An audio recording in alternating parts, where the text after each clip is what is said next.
According to the Telegraph, London's police force is considering putting its historic headquarters up for sale.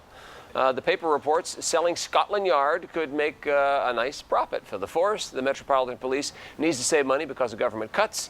Apparently, they got other places they could hang out. How about that?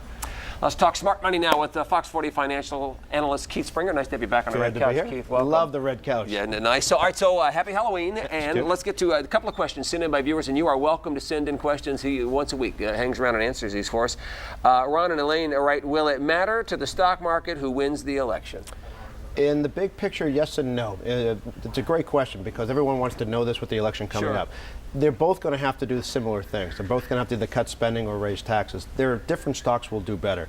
What I happen to think, and this is a little bit of a concern for me, if Romney wins the election, I happen to think the market could go down because he takes away Bernanke's put, the ability to do more stimulus. He said he would replace Ben Bernanke. He did. He's going to replace him with Stanford professor, who said he's not for stimulus. And without stimulus, you don't have the QEs and you don't have what's keeping the market up. So I actually fear if Romney were to get in, it would be better for the economy longer term. But in the shorter term, it could be a little dangerous because you don't have that floor. And that is the curious part, because I think a lot of people in the financial industry do think it's long-term better to not keep propping up the economy like that, but in the short term, hang on to your wallet. Exactly, and investors have to be careful about that. They have to invest based on what I like to say, invest for need, not for greed.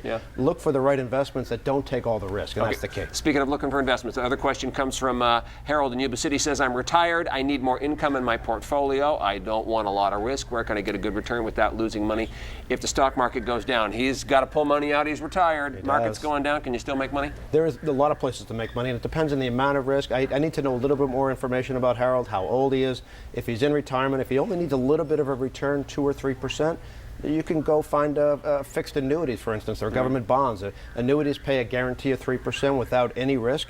Get your money back. You can make at least 3% every single year. If you need a little bit more, there are income investments. There are places to get in preferred stocks, MLPs, which I've mentioned on the show before.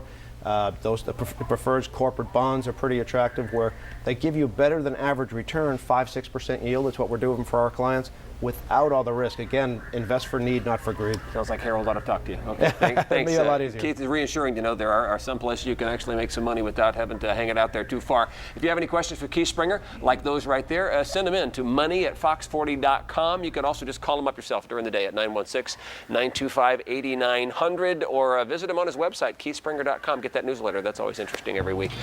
Coming up, they won the World Series title. Now it's time to celebrate.